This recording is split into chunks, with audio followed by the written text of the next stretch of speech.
beli kambing dan ada memiliki unta yang sedang bunting, kambing yang bunting, unta yang bunting, yang dia sedang tunggu kelahiran kambing atau untanya, juga tidak layak untuk turut sama berperang dengan Yusha' bin Nun alaihi salam.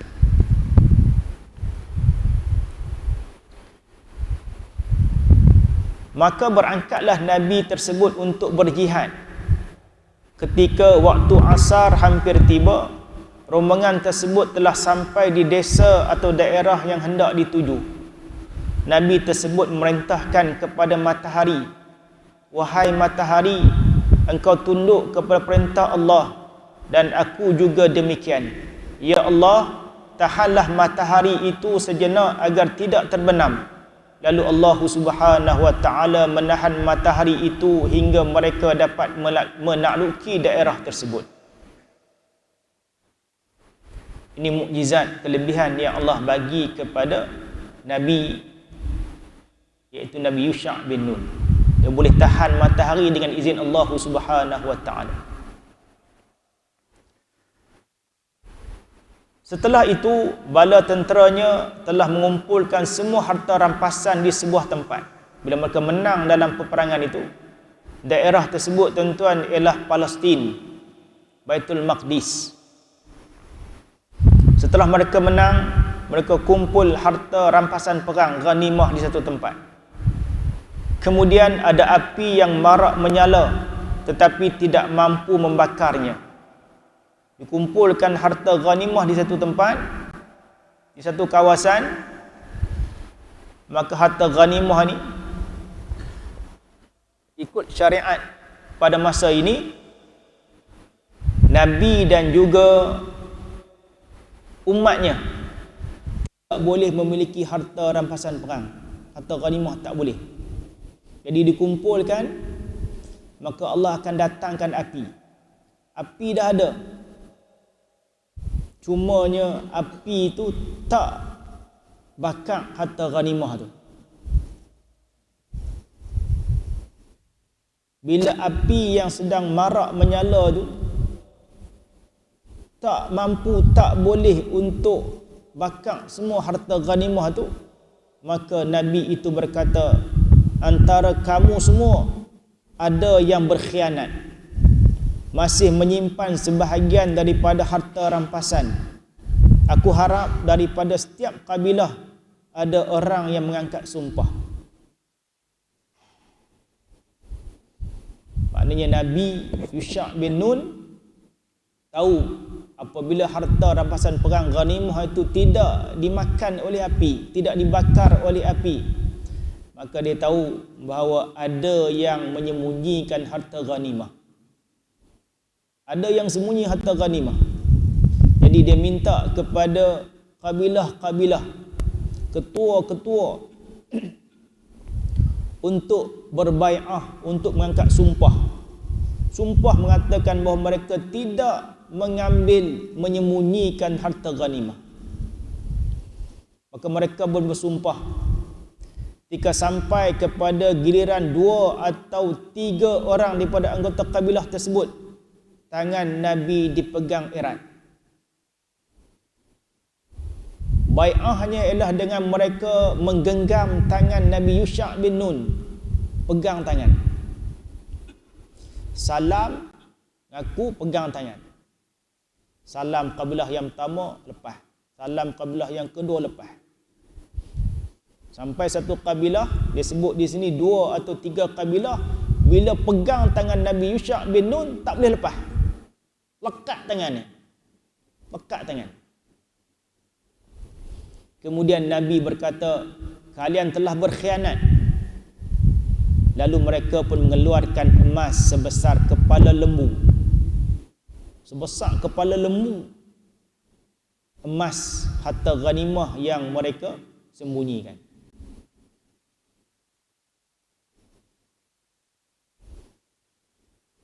Emas itu kemudian dikumpulkan dengan harta rampasan lainnya yang telah dikumpulkan sebelumnya di tanah lapang. tiba-tiba datanglah api menyambar dan melenyapkan harta tersebut. Harta rampasan memang tidak pernah dihalalkan untuk umat sebelum kita. Ia kemudian dihalalkan untuk kita kerana Allah melihat kelemahan dan ketidakmampuan kita. Hadis riwayat Imam Bukhari, Imam Muslim, Imam Ahmad. Juga riwayat daripada Abdul Razak dan Al-Bahaqi dalam Al-Kubra. Kita mati Allah Subhanahu wa taala. Itu kisah tentang kehebatan Nabi Yusha' bin Nun yang dapat menahan matahari, tahan matahari untuk tidak terbenam. Sebab Yusha' bin Nun belum lagi selesai berperang. Tuan-tuan yang dikasihi sekalian, kisah Yusha' bin Nun ini dia ada kaitannya dengan Nabi Musa alaihi salam dan juga Nabi Harun alaihi salam. Sebut sikit, kongsi dengan tuan-tuan. Sewaktu Nabi Musa alaihi salam ditaklifkan, ditugaskan sebagai seorang rasul untuk menyebarkan agama Allah Subhanahu wa taala, dan kepada Nabi Musa diturunkan suhuf-suhuf yang berupa Taurat. Nabi Musa Taurat dan juga suhuf Musa. Jadi Nabi Musa alaihi salam di samping pembantunya ialah saudaranya sendiri iaitu Nabi Harun alaihi salam, Nabi Musa juga sentiasa ditemani oleh muridnya iaitu Yusha' bin Nun. Jadi setelah Nabi Musa alaihi salam wafat, kepimpinan Bani Israel ini telah diambil alih oleh Yusha' bin Nun. Tapi namanya tidak dinyatakan di dalam Al-Quran. Termasuk hadis ini Nabi tak sebut, tapi ada dalam riwayat yang lain disebut bahawa yang dimaksudkan oleh Nabi, yang Nabi kata sebut dalam hadis ini iaitu Yusha' bin Nun. Dalam Al-Quran tidak disebut, tetapi kisahnya sebagai murid kepada Nabi Musa alaihi salam Allah nyatakan dalam surah Al-Kahfi ayat 60. Wa idh qala Musa li fitanihi, wa idh qala Musa li fitiyah, apa dah? Lupa dia. Wa idh qala Musa li fatahu la abrah hatta ablugha majma'al bahraini aw amdi huquba. Ketika Nabi Musa berjalan, dia nak mencari guru untuk dia belajar. Yang dikatakan dari riwayat itu ialah apa? Nabi Khidir alaihi salam. Musa kata, aku berkata kepada temannya. Apabila Musa berkata kepada temannya, dia tidak akan berhenti berjalan sehinggalah dia berjumpa dengan dua laut yang bertambung. Kalau tak jumpa, dia akan terus berjalan sampailah bertahun-tahun pun dia akan berjalan. Jadi yang Nabi kata, Nabi Musa berkata kepada temannya itu ialah Yusha' bin Nun alaihi salam. Kemudian dia jumpa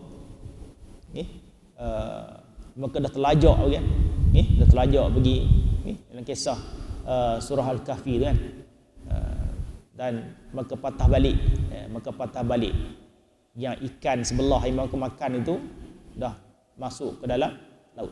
Ada patah balik dan akhirnya mereka bertemulah dengan guru Nabi Musa alaihi salam. Baik, jadi di bawah kepimpinan Nabi Yusha' alaihi salam, Bani Israel berjaya mencapai kemenangan dan mereka dapat kembali ke Baitul Maqdis. Dan kemenangan ini tidak terjadi, tidak berlaku kepada Nabi Musa alaihi salam dan juga Nabi Harun. Dan Allah Subhanahu wa taala menjelaskan, Nabi SAW menjelaskan, Nabi sebut mengapa kemenangan itu ditangguhkan, tidak diberikan kepada Nabi Musa dan juga Nabi Harun alaihi salam. Tuan-tuan yang dikasihi sekalian, bila Nabi Musa balik bersama dengan 70 orang pemuka Bani Israel, Nabi Musa bagi tahu kepada Bani Israel bahawa Bani Israel ini telah diberikan banyak nikmat oleh Allah Subhanahu wa taala. Ada 3 nikmat besar yang Allah bagi kepada Bani Israel. Yang pertama, ini Allah rakamkan dalam Al-Quran dalam surah Al-Maidah. Nabi Musa sebut, balik pada Bukit Tursina tu kan, dia katakan Nabi Musa bertemu dengan Allah Subhanahu wa taala. Balik pada Bukit Tursina, Nabi Musa sampaikan wahyu Allah kepada mereka. Kata kepada Bani Israel ni sangat hebat sebab Allah bagi 3 nikmat besar pada mereka. Apa dia? Yang pertamanya, ramai daripada kalangan mereka, kalangan Bani Israel diangkat menjadi nabi dan juga rasul. Silih berganti. Nabi dan rasul diutuskan kepada mereka. Yang keduanya, Bani Israel ini diangkat, dibebaskan mereka menjadi orang yang merdeka. Yang sebelumnya mereka telah diperbudakkan ataupun menjadi hamba kepada Fir'aun. Mereka terlepas daripada siksaan Fir'aun. Dan nikmat yang ketiganya adalah nikmat yang Allah sebut tidak diberikan kepada umat-umat sebelum ni. Apa dia? Antaranya ialah maka selamat daripada Fir'aun, laut terbelah. Terbelah laut. Lagi apa? Dapat makan makanan daripada syurga. Maka lari selamat daripada Fir'aun, duduk padang pasir tu. Maka minta kepada Musa, ya Musa, mintalah kepada Tuhan makanan. Turun makanan dari langit. Dari syurga, makanan dari syurga, manna wassalwa. Tapi itulah sikap mereka bila makan. Cemui. Apa cemui? Asal boring nak makan tu kan. Suruh Nabi Musa minta lain pula lah. Tak larat dah makan ni. Bercemuih dah makan ni. Hal itulah makanan yang terbaik. Makanan dari syurga. Ini makanan yang kita akan makan kan di syurga ni. InsyaAllah. Tapi tengok sikap Bani Israel. Baru terlepas daripada Fir'aun, kekejaman, kezaliman Fir'aun. Dengan nikmat mukjizat yang Allah tunjukkan depan mata mereka, tengok sendiri. Laut terbelah. Selamat. Berjalan. Menentasi Laut Merah tu. Fir'aun mati. Maka nampak semua tu. Tapi maka kembali kufur kepada Allah Subhanahu wa taala.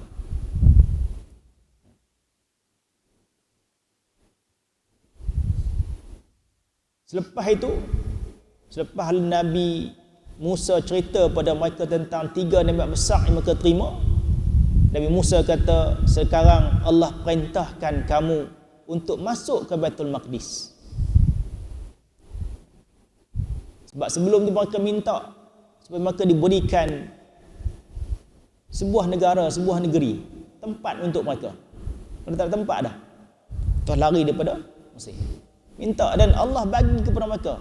Tapi Allah kata, kamu kena masuk ke Palestin, kamu kena berjihad. Berjihad. Kena berperang. Nabi Musa AS hantar 12 naqib. Kan? 12 daripada kalangan umat dia tu. 12 kabilah tu. Hantar pergi. Pergi risik tengok dulu. Hantar kata pergi tengok. Mereka tengok Palestin ni negaranya baik, Baitul Maqdis kepimpinan dia, keadaan rakyatnya baik. Cumanya raja dia ni seorang yang sangat hebat. Orang-orangnya kuat, besar. Kalau perang, mereka kata kalah. Bani Israel ni kata tak boleh. Kalau perang dengan mereka ni, kalah. Jadi balik bawa maklumat kepada Nabi Musa, ceritalah apa yang ada dalam Baitul Maqdis. Bila dah maklumat sampai cerita, yang lain dengar tak boleh. Kalau kita pergi kalah kita, habis kita. Udahlah. Itu dah kena teruk dah dengan Firaun. Ini masuk ni memanglah nak boleh negeri, nak boleh tempat. Tapi nak kena perang dulu ni, mati habis ni, apa cerita? Kan? Jadi mereka tak puas hati. Mereka tak mau. Wah, itu perintah Allah. Perintah Allah tu. Jadi daripada 12 tu, 2 sahaja yang nak pergi perang. 2 sahaja. Yang lain kata apa? Yang lain kata, qalu ya Musa inna lan nadkhulaha abadan ma damu fiha fadhhab anta wa rabbuka faqatila inna hahuna qa'idun.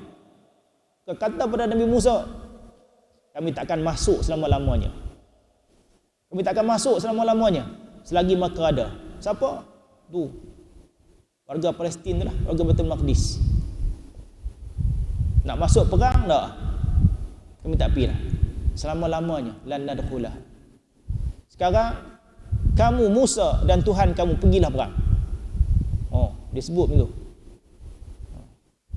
Musa, kamu dan Tuhan kamu pergilah, faqatilah, kamu dan Tuhan kamu pergilah perang. Inna hahuna qan, kami sesungguhnya kami akan duduk di sini. Kami tak pergi perang. Jadi kalau menang, kami pergi ya, kami masuk. Alhamdulillah. Sekarang hampir perang dulu, kami tunggu tengok. Kalau menang, kami masuk.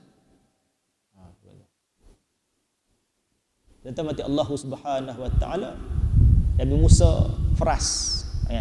Sedih Nabi Musa. Nabi Musa pergi meninggalkan kaum dia itu. Akhirnya Nabi Musa diwafatkan oleh Allah Subhanahu wa taala.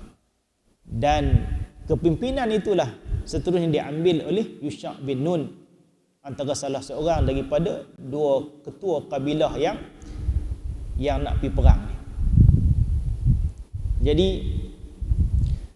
Nabi sallallahu alaihi wasallam sebut kemenangan itu ditangguhkan oleh Allah Subhanahu wa taala. Allah tak bagi kemenangan kepada Bani Israel untuk menguasai Palestin. Sebab apa?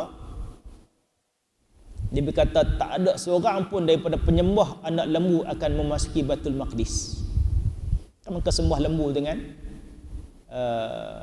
bila Nabi Musa tinggal nak pergi ke Tursina kan. Nama apa? Samiri yang buat patung anak lembu. Yang generasi yang sembah patung anak lembu tu lah, yang ada tu, yang ketegak tak mau masuk tu, yang suruh Nabi Musa pergi perang dengan Allah tu. Yang itu sampai puluhan tahun Allah tangguhkan kemenangan mereka. Habis generasi yang sembah tu, yang saki-baki tu, yang sembah anak lembu tu, habis semua yang syirik pada Allah, tinggal yang betul-betul beriman sahaja. Dan maka itulah yang dipimpin oleh Yusha' bin Nun. Akhirnya mereka diberikan kemenangan oleh Allah Subhanahu wa taala. Bani Israel keluar daripada Mesir tu, mereka tak ada sebarang kekuatan untuk perang. Mereka dah jadi pelarian selama 40 tahun. Sampailah semua generasi tu. Dia kata 40 tahun tu kan. Habis generasi yang kita kata yang jahat tu, habis semua, tinggal yang baru. Tentang mati Allah Subhanahu wa taala. Kita tengok di sini, walaupun Nabi Musa tu hebat, utusan Allah yang hebat, tapi dengan usaha yang sungguh-sungguh Nabi Musa tu, usaha gigih dia, tapi Allah tak bagi juga kemenangan kepada Nabi Musa. Di sini tuan-tuan kita ambil pengajarannya, ibrahnya apa? Bukan bermakna Musa gagal. Bukan bermakna gagal. Nabi Musa tak boleh bawa umat dia untuk masuk Palestin. Nabi Musa tidak dicop gagal. Sebab Allah Subhanahu wa taala tengok kepada usaha yang kita buat. Kalau tengok kepada pengikut, Nabi Nuh AS juga dikira gagal. Sebab yang ikut Nabi Nuh AS berapa kerat ni? Itu juga dengan nabi-nabi yang lain. Malah ada nabi yang tidak ada pengikut. Satu dua orang yang pengikut dia. Tapi Allah kira usaha tu. Itu dikatakan usaha tu yang dipandang oleh Allah Subhanahu Wa Taala. Kejayaan itu diberikan oleh Allah. Allah yang bagi kejayaan. Menang ke kalah ke diberikan oleh Allah. Qulillahumma malikal mulki tu'til mulka man tasha. Allah lah yang memberikan kekuasaan kepada siapa yang Allah kehendaki. Wa tu'izzu man tasha. Allah akan tarik kemuliaan kepada siapa saja yang Allah kehendaki. Allah boleh bagi kemenangan, Allah boleh tarik kemenangan. Dah bagi kemenangan pun Allah boleh tarik. Allah bagi, Allah tak bagi. Allah bagi, Allah tak bagi. Bila Allah dah bagi, Allah boleh tarik balik. Fir'aun yang hebat berkuasa tu pun Allah tarik balik. Namrud yang berkuasa tu Allah tarik kekuasaan yang ada pada dia. Itulah kehidupan kita, tuan-tuan. Pusingan itu. Kita ingat bahawa sehebat-hebat Nabi Musa, dia juga tidak mampu untuk bawa. Sebab apa? Sebab kedegilan umat ni. Degil. Kita kalau degil ni, khianat tu tadi, habis. Tak ada. Pada maknanya. Kena ikut apa yang ditinggalkan oleh Nabi SAW. Itu kejayaan kita. Kejayaan letak di situ. Bagaimana kita ikut perintah Nabi, perintah Allah, itulah kejayaan. Menanglah kita di situ. Baik, kita mati Allah Subhanahu Wa Taala. Jadi di bawah kepimpinan Yusha' bin Nun, Nabi Yusha' tidak mementingkan kuantiti bilangannya, tapi mementingkan kualiti. Jadi kisah tadi kan, hadis saya sebut tadi. Maknanya yang disebut 3 golongan tadi kan, 3 golongan. Yang sedang mengharapkan anak, yang sedang buat rumah tak siap lagi, yang beli kambing, kambing dia bunting, tunggu nak dapatkan anak kambing atau unta dia tu. Yang ni jangan ikut perang lah. Sebab apa? Sebab dalam hati dia masih duk ingat hal dunia dia. Masih ingat dunia dia. Kalau pergi perang pun tak boleh nak menang.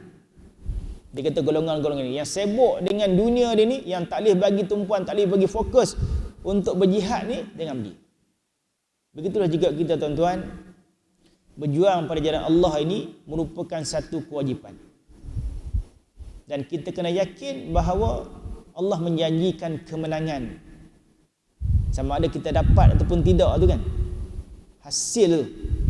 Tapi bila kita melibatkan diri dengan berjuang jalan Allah Subhanahu Wa Taala, yang merupakan satu kewajipan, kita dah meletakkan diri kita dalam kalangan orang yang berjaya si Allah Subhanahu Wa Taala.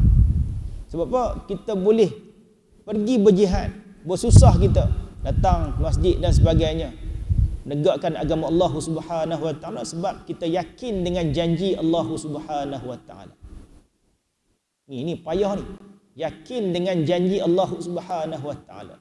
Orang Yahudi tadi, Bani Israel, mereka tak yakin dengan kekuasaan yang dijanjikan oleh Allah Subhanahu Wa Taala, yang Allah akan bagi kemenangan kepada mereka. Mereka tak yakin. Kita tengok apa? Tengok nampak badan, tubuh badan rakyat Palestin masa tu sadar-sadar, besar-besar pada mereka. Jadi mereka takut. Tengok tu ya. Lawan belum lagi. Mengaku kalah awal dah. Wahal Allah janjikan kemenangan, kamu pergi jihad, kamu akan dapat Palestin. Mereka tak mau pergi. Janji Allah, janji Allah. Kita juga telah janjikan oleh Allah Subhanahu Wa Taala. Janji Nabi sallallahu alaihi wasallam. Janji kita tidak akan sesat selama-lamanya kalau kita berpegang dengan Al-Quran dan hadis. Taraktu fikum amrain, aku tinggalkan kepada kamu 2 perkara. Kamu takkan sesat selama-lamanya sebagaimana kamu pegang dengan 2 itu, Quran dan juga hadis. Berapa ramai orang yang jauh daripada landasan ni. Dia memilih kesesatan. daripada jalan hidayah Allah Subhanahu wa taala. Baik. Jadi tuan-tuan mati Allah Subhanahu wa taala, perang tadi yang tersebut ni, perang yang dipimpin oleh Yusha' bin Nun pergi ke Palestin ni, dia berlaku pada hari Jumaat. Jadi telah berlaku peperangan ini, dikatakan sampai waktu asar, perang sampai waktu asar, tak habis lagi. Sikit lagi nak menang. Sikit lagi nak menang. Sebab tu Nabi Yusha' mohon kepada Allah, ya Allah tahan matahari, jangan beri jatuh lagi. Sebab apa? Sebab syariat Bani Israel diharamkan berperang pada hari Sabtu. Hari Sabtu tak boleh buat kerja lain. Tak boleh buat kerja. Hari Sabtu kena beribadah. Saya ingat itu kisah bagaimana orang Yahudi Bani Israel tangkap ikan pada hari Sabtu. Dan akhirnya mereka ditukarkan menjadi keredah. Jadi kera. Mereka main silap mata dengan Allah. Kan? Akhirnya mereka tukar. Jadi kalau tak selesai perang tu, dah jatuh matahari, pindahlah hari. Dah jadi hari Sabtu, kena berhenti. Wah, sikit lagi nak menang. Kan? Takut bila tangguh tu, dia katakan, nak susun saji balik, cukup lambat kan? Jadi, Ishak kata, dah nak menang dah.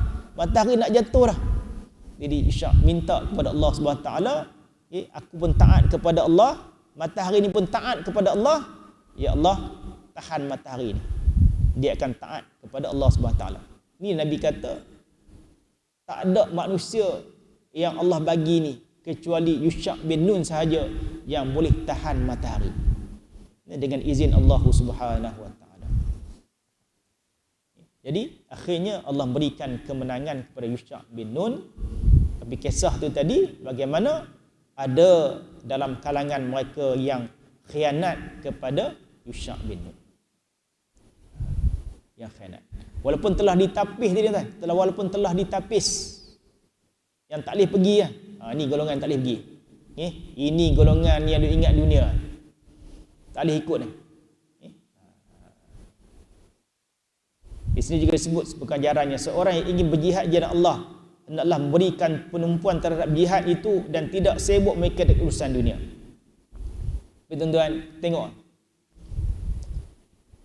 Walaupun mereka telah dipilih untuk masuk dalam kalangan tentera-tentera Nabi Yusha' alaihi salam, dikatakan dah terbaik dah tu.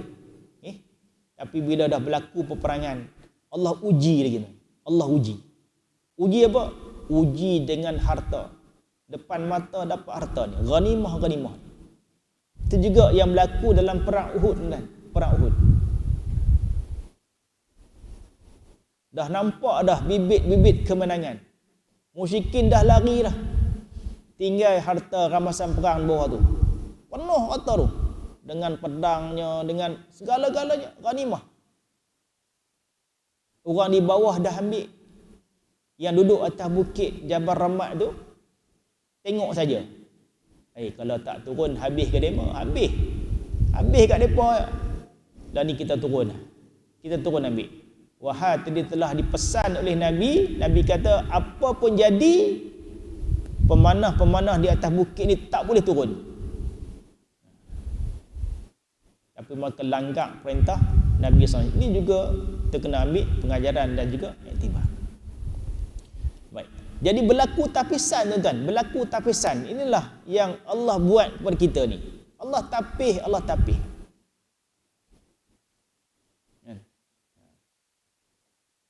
Jadi tentera-tentera Yusha' dah berjaya tadi, dah kumpul harta ghanimah, ada yang khianat, sembunyi harta. Sembunyi harta. Tengok bagaimana Allah buat tapisan ni. Inilah yang berlaku pada tuan-tuan. Kita jangan ingat yang Allah sebut apa? Jangan kamu sangka kamu ni boleh masuk syurga sedangkan kamu belum diuji. Ujian Allah inilah yang merupakan tapisan daripada Allah Subhanahu wa taala. Yang kita tapis santan kan? Tapis. Pasal apa? Pasal nak dapatkan kualiti santan yang terbaik. Nak dapat santan yang pekat. Tapis. buang hempas. Yang duk lekat tu buang hempas. Bukan tapis sekali, berapa kali kita tapis. Menapis ayak kita gunakan. Berapa peringkat tapisan supaya dapat peluang yang berkualiti. Hati kita ni berbolak-balik. Berbolak-balik. Ya muqallibal qulub tsabbit qalbi ala dini. Jadi jangan kita rasa selesa dengan kebaikan yang kita buat. Kita kena ingat kita pasti akan diuji oleh Allah Subhanahu Wa Taala. Setan akan sentiasa datang untuk merosakkan kita. Setan akan sentiasa membisikkan kejahatan-kejahatan untuk kita buat. Ya, tuan mati Allah Subhanahu Wa Taala.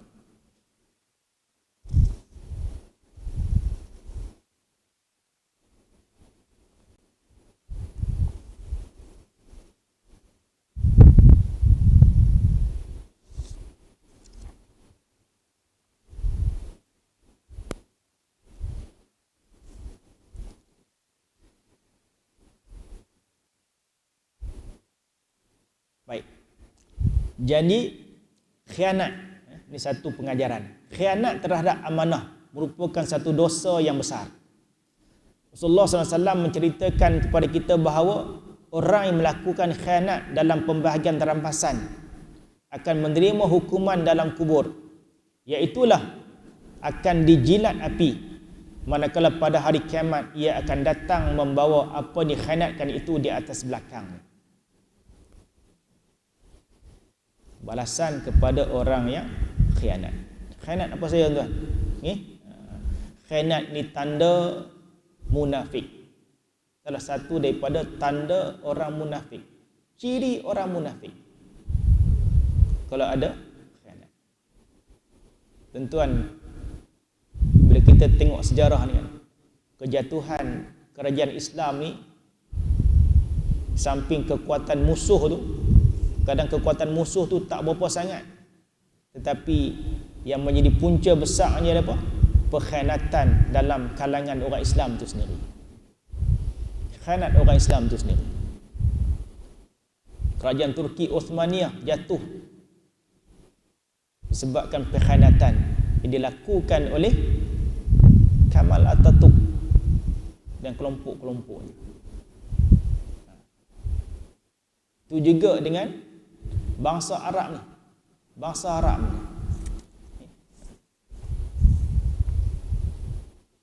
Orang Islam Arab sendirilah yang menjatuhkan kerajaan Islam beberapa abad yang lalu. Maka boleh bersatu dengan kelompok-kelompok Arab dengan bantuan penjajah Barat.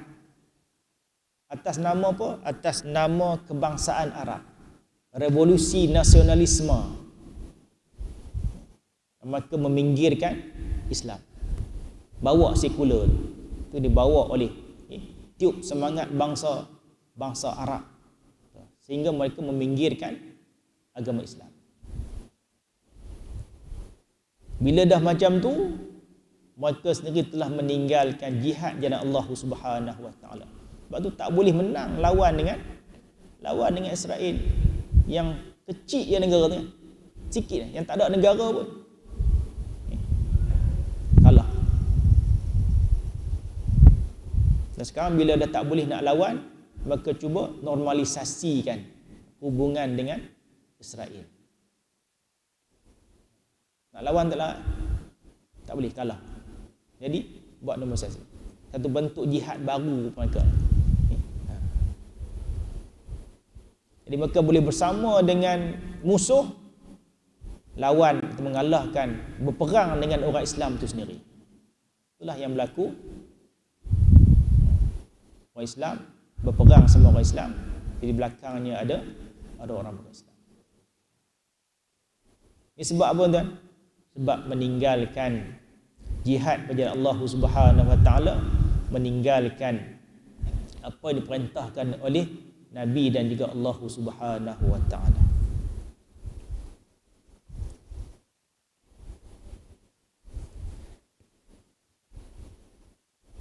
Baik. Sikit lagi. Kisah ni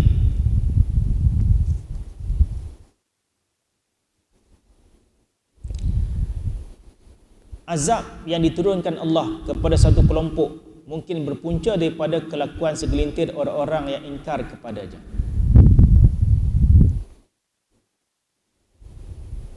Ini kita faham kan? Apa dia?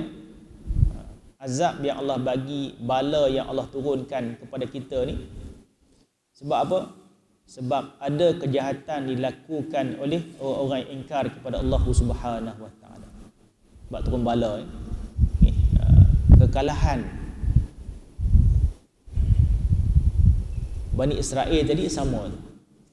Ada yang khianat, yang tak mau untuk berjihad pada jalan Allah Subhanahu Wa Taala. Jadi orang-orang yang baik ini, dia kena berusaha, dia kena laksanakan perintah Allah, ajak orang untuk melakukan kebaikan dan cegah kemungkaran. Itu juga adalah jihad pada jalan Allah Subhanahu Wa Taala. Jangan biar, kalau kita biar kelompok-kelompok yang terus ingkar kepada perintah Allah Subhanahu Wa Taala, maka Allah akan datangkan balasannya, balanya kepada semua. Jadi orang baik pun akan kena bala Allah Subhanahu Wa Taala.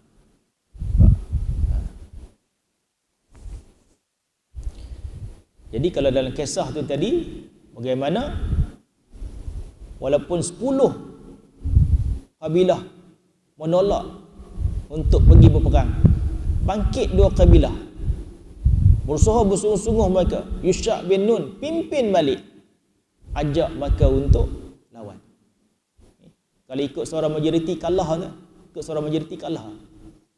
Tapi yang 2 ini boleh mengalahkan yang 10 itu bila mereka bangkit, berpegang dengan kewajipan yang telah ditetapkan oleh Allah Subhanahu Wa Taala, mesti bangkit untuk berperang di jalan Allah Subhanahu Wa Taala, menegakkan jihad pada jalan Allah Subhanahu Wa Taala.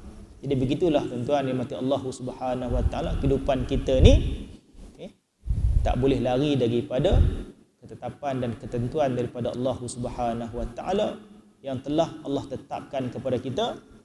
Kalau kamu nak menang, kamu kena buat ini. Kita nak syurga Allah Subhanahu Wa Taala, ini jalannya. Allah bagi kepada kita jalan hidayah dan juga jalan kesesatan. Kitalah yang pilih mana kita nak duduk, yang kita nak pergi. Atas kita. Yang ini kita boleh pilih. Wallahu a'lam tuan-tuan. Kongsian untuk malam ini, mudah-mudahan Allah terus berikan kekuatan kepada kita. Kita doa pada Allah untuk istiqamah pada jalan kebaikan. Mudah-mudahan Allah merahmati teman kita pada malam ini. Saya mohon ampun dan maaf kepada Allah Subhanahu Wa Taala. Aqulu qali hadza wa astaghfirullah li wa lakum. Assalamualaikum warahmatullahi wabarakatuh. Bismillahirrahmanirrahim. Alhamdulillahirabbil alamin. Wassalatu wassalamu ala syafil anbiya'i wal mursalin wa ala alihi wa sahbihi ajma'in. Allahumma faqihna fid din wa 'allimna at-ta'wil wa hdina as-siratal mustaqim. Allahumma ij'al jam'ana hadza jam'an marhuma wa tafarraqana mimma tafarraqa ma'suma. Wa sallallahu ala sayyidina Muhammad wa ala alihi wa sahbihi wa sallam. Walhamdulillahi rabbil alamin.